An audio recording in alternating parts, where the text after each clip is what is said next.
നമസ്കാരം. ഇന്ന് ഇലക്ട്രിക് വയറിങ്ങുമായി ബന്ധപ്പെട്ട ഒരു വളരെ രസകരമായ പരീക്ഷണമാണ് ഇവിടെ അവതരിപ്പിക്കുന്നത്. ഇത് കുട്ടികൾക്ക് വളരെ പ്രയോജനപ്പെടും. പ്രത്യേകിച്ച് 10ാം ക്ലാസ് പരീക്ഷയ്ക്ക് കുട്ടികൾ തയ്യാറെടുക്കുന്ന സമയമാണ്. ഇലക്ട്രിക് വയറിങ്ങുമായി ബന്ധപ്പെട്ട ഒരു പോർഷൻ അവർക്ക് എന്തായാലും 5 മാർക്കിൻ്റെ ചോദ്യം വരും. ഇത് ബോർഡ് സെറ്റ് ചെയ്തിരിക്കുകയാണ്. ഇവിടെ 8 സ്വിച്ച് നമുക്ക് കാണാൻ സാധിക്കും. ഈ സ്വിച്ച് ഇട്ടാൽ ലൈറ്റ് കത്തും. അത് നമുക്ക് ഇവിടെ കത്തിച്ച് കാണിക്കാം പിന്നീട് ഞാൻ. അപ്പോൾ കറണ്ടിനെ നിയന്ത്രിക്കുക എന്നുള്ളതാണ് ഈ സ്വിച്ച് കൊണ്ട് ഉദ്ദേശിച്ചിരിക്കുന്നത്. ഇപ്പോൾ ഇവിടെ 2 റെഗുലേറ്റർ കാണിച്ചിട്ടുണ്ട്. ഇവിടെ ഒരു 3-പിൻ പ്ലഗ് സോക്കറ്റും ഉണ്ട്. ഈ സ്വിച്ച് ഇട്ടാൽ മാത്രമേ ഇതിലേക്ക് കറണ്ട് വരുള്ളൂ. ഈ സ്വിച്ച് ഇട്ടാലേ ഇതിലേക്ക് കറണ്ട് വരുള്ളൂ. ഈ സ്വിച്ച് ഇട്ടാൽ മാത്രമേ ഈ 3-പിൻ പ്ലഗിലേക്ക് കറണ്ട് വരുള്ളൂ. അപ്പോൾ നമ്മളിങ്ങനെ നോക്കുന്ന സമയത്ത് വലതുവശത്ത് ഈ ഭാഗത്ത് ആണ് ഫേസ് കണക്ഷൻ കൊടുക്കേണ്ടത്. ഇത് ന്യൂട്രലാണ്. ഇത് വരുന്നത് എർത്ത് ലൈനാണ്. ഈ വലുത് കാണുന്നത് എർത്താണ്. ഇത് രണ്ടും ഫേസ് ലൈനും ഇത് രണ്ടും ന്യൂട്രലും ഇത് എർത്ത് ലൈനുമാണ്. അപ്പോൾ സ്വിച്ച് ഇട്ടാൽ മാത്രമേ ഇതിലേക്ക് വരുള്ളൂ. അപ്പോൾ ഇതിൽ നീല വയർ ഞാൻ കൊടുത്തിട്ടുണ്ട്. ഈ നീല വയർ പാരലായിട്ട് ഇങ്ങനെ സീരീസ് ആയിട്ട് ഇങ്ങനെ കൊടുത്തിരിക്കുകയാണ്. അപ്പോൾ ഇതിലെല്ലാം കറണ്ട് ഉണ്ട്. ഇവിടെ നിന്ന് ഇനിയും ബൾബിലേക്ക് കണക്ഷൻ കൊടുത്തു കഴിഞ്ഞാൽ ബൾബെല്ലാം കത്തും. അപ്പോൾ ഈ സ്വിച്ച് ഇട്ടാലേ ഇതിലേക്ക് കറണ്ട് വരുള്ളൂ. ഇവിടെ ടെസ്റ്റർ കൊണ്ട് തൊട്ടാൽ നമുക്ക് കത്തുന്ന കാണാൻ സാധിക്കും. അതുപോലെ ഈ സ്വിച്ച് ഇട്ടാൽ മാത്രമേ ഈ 3-പിൻ പ്ലഗിലേക്ക് കറണ്ട് വരുള്ളൂ. അപ്പോൾ ഇതൊരു സേഫ്റ്റി കൂടാണ് ഈ സ്വിച്ചുകൾ വെച്ചിരിക്കുന്നത്. നമുക്ക് ഇതിൻ്റെ വർക്കിങ്ങിലേക്കൊന്ന് നോക്കാം. അപ്പോൾ ഇവിടെ നമുക്ക് ഈ ടെസ്റ്റർ കാണാം. ടെസ്റ്റർ ഞാൻ വിരൽ കൊണ്ട് തൊട്ടിട്ടുണ്ട്. തൊട്ടാൽ മാത്രമേ ഇത് കത്തുള്ളൂ. അപ്പോഴാണ് സർക്യൂട്ട് കംപ്ലീറ്റ് ആവുക. കണ്ടില്ലേ? അപ്പോൾ ഈ ടെസ്റ്റർ കത്തുന്നു എന്ന് പറഞ്ഞാൽ അതിനകത്ത് കറണ്ട് ഉണ്ടെന്നാണ്. ഈ നീല വയറിൻ്റെ ഇവിടെ കണക്ഷൻ കൊടുത്തിട്ടുണ്ട് സീരീസ് ആയിട്ട്. ഇപ്പോഴും നമുക്ക് അവിടെ കറണ്ട് ഉണ്ടെന്ന് മനസ്സിലാക്കാം. ഇവിടേക്ക് തൊട്ട് കഴിഞ്ഞാലും ആ ടെസ്റ്ററിലെ ബൾബ് കത്തുന്നുണ്ട്. അപ്പോൾ ഇതിലേക്കും കറണ്ട് വന്നിട്ടുണ്ട്. അപ്പോൾ ഈ സ്വിച്ചിലെ എല്ലായിടത്തും ചുവട് ഭാഗത്തെല്ലാം കറണ്ട് ഉണ്ട്. അത് നമുക്ക് ടെസ്റ്റർ വെച്ച് ടെസ്റ്റ് ചെയ്യാം. അപ്പോൾ ഇവിടെ നോക്കൂ, ഇവിടെയും ടെസ്റ്റർ വെച്ച് തൊടുന്ന സമയത്ത് ആ ലൈറ്റ് നമുക്ക് കത്തുന്നതായിട്ട് കാണാം. അതേസമയം ഇവിടെ തൊട്ട് നോക്കൂ, നമുക്കത് കത്തില്ല. അതേസമയം ഞാൻ ഈ സ്വിച്ച് ഒന്ന് ഇടാം.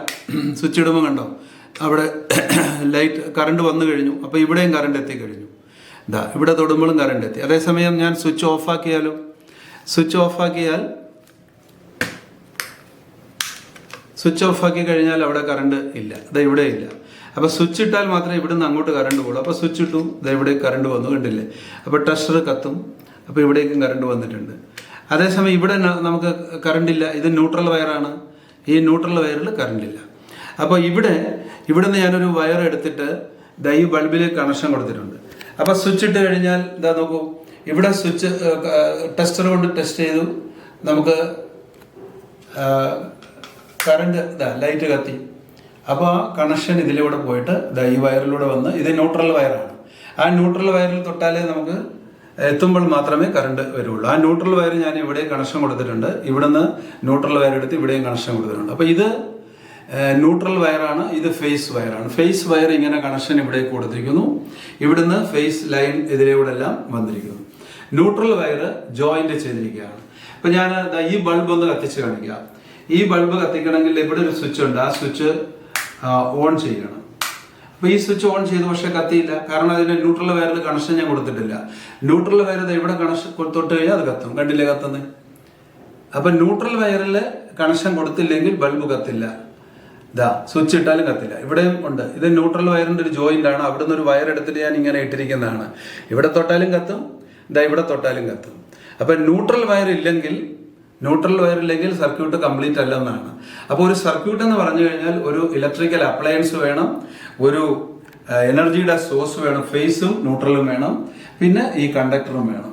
മിനിമം ഇത്രയും കാര്യങ്ങളാണ് ഒരു ഇലക്ട്രിക് സർക്യൂട്ടുമായി ബന്ധപ്പെട്ടിട്ട് നമുക്ക് മനസ്സിലാക്കാനുള്ളത്. അപ്പോൾ ഈ സ്വിച്ച് ഇട്ട് കഴിഞ്ഞാൽ നമുക്ക് ഇതിനെ കൺട്രോൾ ചെയ്യാൻ പറ്റും. സ്വിച്ച് എന്ന് പറയുന്നത് ഇലക്ട്രിക്കൽ അപ്ലയൻസിനെ കൺട്രോൾ ചെയ്യുന്ന ഒരു ഡിവൈസാണ്. അപ്പോൾ ആ ഡിവൈസ് ഒരു സ്വിച്ച് ഉപയോഗിച്ച് ഒരു ബൾബ് നമ്മൾ കൺട്രോൾ ചെയ്യുകയാണ്.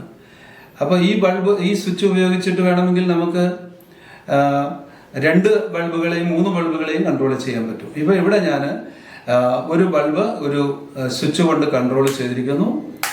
മറ്റൊരു സ്വിച്ചിൻ്റെ ന്യൂട്രൽ ജംഗ്ഷനിൽ തൊട്ടാൽ മാത്രമേ അത് കത്തുള്ളൂ എന്നുള്ള ഒരു കാര്യവും ഞാൻ അവതരിപ്പിക്കുകയാണ്. അപ്പോൾ ഇതിൽ നിന്ന് നമുക്ക് സ്വിച്ച് ഇടുമ്പോൾ മാത്രമാണ് ഇതിലേക്ക് കണക്ഷൻ വരിക. ഈ ബൾബ് നമുക്ക് കത്തുന്ന കാണാൻ സാധിക്കും. അപ്പോൾ ഇവിടെ സ്വിച്ച്, ഇവിടെ കറണ്ടുണ്ട്, ഈ ഭാഗങ്ങളിലെല്ലാം കറണ്ടുണ്ട്. ഇത് സീരീസ് ആയിട്ട് ഇങ്ങനെ കണക്ഷൻ കൊടുത്തിരിക്കുകയാണ്. അപ്പം ന്യൂട്രൽ ഇവിടെ നിന്ന് തന്നെയും ബൾബിലേക്ക് കണക്ഷൻ കൊടുത്ത് ഇതുപോലെ ന്യൂട്രൽ വയർ ഇതുപോലെ ജോയിന്റ് ചെയ്ത് കഴിഞ്ഞാൽ എല്ലാം കത്തുന്നതാണ്. ഈ തരത്തിലൊരു ബോർഡ് നമുക്ക് സെറ്റ് ചെയ്യാം. സെറ്റ് ചെയ്യുമ്പോൾ 2 കാര്യങ്ങളെ ഓർക്കാനുള്ളൂ. ഒരു ഫേസ് വയർ ഉണ്ടാകും, ഒരു ന്യൂട്രൽ വയർ ഉണ്ടാകും. ഫേസ് വയർ കണക്ഷൻ കൊടുത്തിട്ട് അത് അടിയിൽ കൂടി ഇങ്ങനെ സീരീസ് ആയിട്ട് കണക്ഷൻ കൊടുത്തു പോയാൽ മതി. ന്യൂട്രൽ വയർ ഇതേപോലെ 3 പിൻ പ്ലഗിൽ ഇവിടെ കൊടുക്കണം. ഇതിൽ കറണ്ട് ഉണ്ടാവില്ല, ഇതിൽ കറണ്ട് ഉണ്ടാവും. ഇത് എർത്ത് വയറാണ്, വണ്ണമുള്ളത് എർത്ത് വയറാണ്. ഇത് കുട്ടികൾക്ക് പരീക്ഷയ്ക്ക് 10ാം ക്ലാസ്സിൽ ചോദിക്കും, ഈ വണ്ണമുള്ള വയർ ഏതാണ് എന്ന്. അത് എർത്താണ്. അപ്പൊ 3 പിൻ പ്ലഗും സ്വിച്ചും ഒരു ഫ്യൂസും കൂടെ ഉണ്ടെങ്കിൽ അത് എഫക്റ്റീവായിട്ട് വർക്ക് ചെയ്യുള്ളൂ. അപ്പൊ ഇവിടെ റെഗുലേറ്റർ ആണ്, ഞാൻ നേരത്തെ കാണിച്ചു. ഈ റെഗുലേറ്ററിന്റെ അടിഭാഗമാണത്. അപ്പൊ ഇവിടെ നമ്മൾ സ്വിച്ച് ഇടുന്ന സമയത്ത് ഇവിടേക്ക് കണക്ഷൻ വരും. ഇത് കണ്ടോ, ഈ ടെസ്റ്ററിന്റെ ഈ ഭാഗം കത്തുന്ന കണ്ടോ. അപ്പോൾ ഇവിടെ വരെ കണക്ഷൻ വന്ന് കിടക്കുകയാണ്. ഇനി ഇവിടുന്ന് ഫാനിലേക്ക് കണക്ഷൻ കൊടുത്താൽ മതി. അപ്പോൾ ഫാന് നമുക്ക് ഈ റെഗുലേറ്റർ ഉപയോഗിച്ച് സ്പീഡ് കൂട്ടാനും കുറയ്ക്കാനും സാധിക്കും. അപ്പോൾ ഫാനിന്റെ സ്പീഡ് കൂട്ടാനും കുറയ്ക്കാനും ഉപയോഗിക്കുന്നതിന് കാരണം ഇതിനകത്തൊരു റെസിസ്റ്റൻസ് ഉണ്ട്. റെസിസ്റ്റൻസ് സീരീസ് ആയിട്ട് കൊടുത്തിരിക്കുകയാണ്. അപ്പോൾ ഇതിങ്ങനെ വെക്കുമ്പോൾ റെസിസ്റ്റൻസ് കൂടി വരും. പ്രതിരോധം കൂടുന്നതിനനുസരിച്ച് കറണ്ടിന്റെ ഫ്ലോ കുറയും. ഫ്ലോ കുറയുമ്പോൾ അതിന്റെ വർക്ക് കമ്മിയാകും. ഇലക്ട്രിക് ഫ്ലോ കുറയുമ്പോൾ സ്പീഡ് കമ്മിയാകും. അതേസമയം റെസിസ്റ്റൻസ് കുറച്ച് കൊടുക്കുകയാണെങ്കിൽ സ്പീഡ് കൂടി വരും.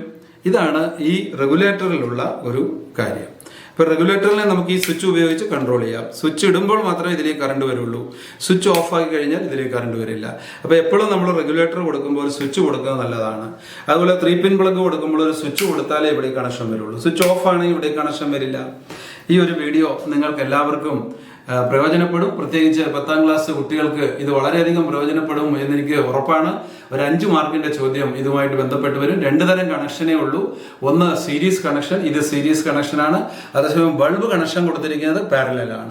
ഹൗസ് വയറിംഗ് എന്ന് പറഞ്ഞാൽ പാരലൽ കണക്ഷനാണ്. എന്തിനാന്ന് ചോദിച്ചു കഴിഞ്ഞാൽ എല്ലാ ഇലക്ട്രിക്കൽ അപ്ലയൻസിലും നമുക്ക് ഒരേപോലെയുള്ള വോൾട്ടേജ് കിട്ടണം. ഇത് രണ്ടും വർക്ക് ചെയ്ത് 240 വോൾട്ടിലാണ്. അപ്പോൾ വോൾട്ടേജ് സെയിം ആണ്, അതേസമയം കറണ്ട് ഡിഫറൻ്റ് ആണ്. ഇതിൽ വേണ്ട അത്രയും കറണ്ട് ഇതിൽ വേണ്ട. അപ്പൊ കറണ്ട് ആവശ്യത്തിനനുസരിച്ച് കറണ്ട് എടുക്കും. അതേസമയം സെയിം വോൾട്ടേജ് മെയിൻറ്റെയിൻ ചെയ്യാൻ പാരലൽ കണക്ഷനിലൂടെ സാധിക്കും. സീരീസ് കണക്ഷൻ ഇവിടെ നമുക്ക് കാണാൻ സാധിക്കും. സീരീസ് കണക്ഷനിൽ കറണ്ട് സെയിം ആയിരിക്കും, പക്ഷെ വോൾട്ടേജ് ഡിഫറൻ്റ് ആയിരിക്കും. എല്ലാവർക്കും പ്രയോജനപ്പെടുമെന്ന പ്രതീക്ഷയോടുകൂടി ഞാൻ നിർത്തുന്നു. നമസ്കാരം.